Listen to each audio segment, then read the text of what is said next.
உழவர்கள் நலன், தமிழ்நாட்டினுடைய முதுகெலும்பு உழவர்கள்.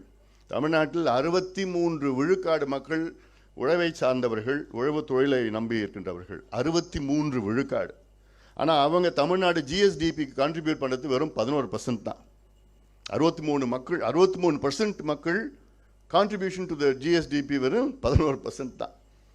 அதனால் இப்போ சர்வீஸ் செக்டர் தான் 57% இருக்குது. அப்புறம் மேனுஃபேக்சரிங் வந்து கிட்டத்தட்ட 27-30% கிட்ட இருக்குது. அதில் ஸோ இதில் முக்கியத்துவம் கொடுக்கணும். பட் இதெல்லாம் எங்கே உங்களுக்கு புரிய போகுது. உழவர்கள் நலன் மற்றும் வேளாண் தொடர்பாக மொத்தம் 56 வாக்குறுதிகள். அவற்றில் 41 வாக்குறுதிகள் மட்டும்தான், 41 வாக்குறுதிகள் நிறைவேற்றப்படவில்லை. 56ல் 7 வாக்குறுதிகள் அறகுறையாக, 8 வாக்குறுதிகள் மட்டுமே நிறைவேற்றப்பட்டிருக்கிறது. நினச்சி பாருங்க, 56ல் வெறும் 8 வாக்குறுதிகள் நிறைவேற்றப்பட்டிருக்கிறது. அப்போ எவ்வளோ ஒரு பித்தலாட்டம், எவ்வளோ ஒரு பொய் சொல்லுகின்ற திமுக அரசு.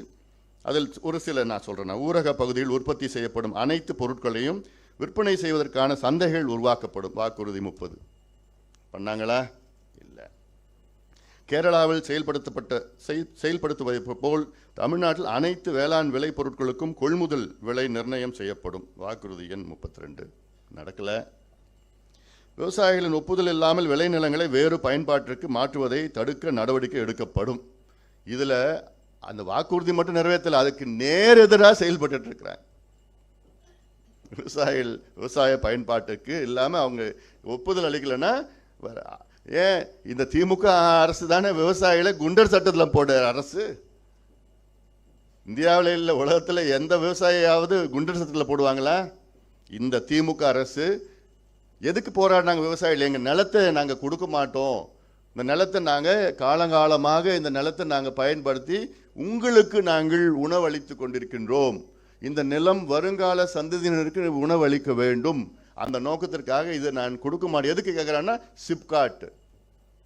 சிப்காட் அமைங்க வேண்டான்னு சொல்லலை. முப்போகம் விளைகின்ற விவசாய நிலத்தை அழித்து சிப்காட் நான் அமைப்போம் என்று அது வளர்ச்சி கிடையாது. செய்திகளை உடனுக்குடன் தெரிந்து கொள்ள கீழ்கண்ட கேபிள் மற்றும் டிடிஹெச் நெட்வொர்க்குகளில் எம்நாடு செய்தி தொலைக்காட்சியை காணுங்கள். பாதகம் செய்பவரை கண்டால் நாம் பயம் கொள்ளலாகாது பாப்பா. மோதி மிதித்து விடு பாப்பா, அவர் முகத்தில் உமிழ்ந்து விடு பாப்பா. அண்மை செய்திகளை உடனுக்குடன் தெரிந்து கொள்ள இணைந்திருங்கள் எம்நாடு தொலைக்காட்சியுடன்.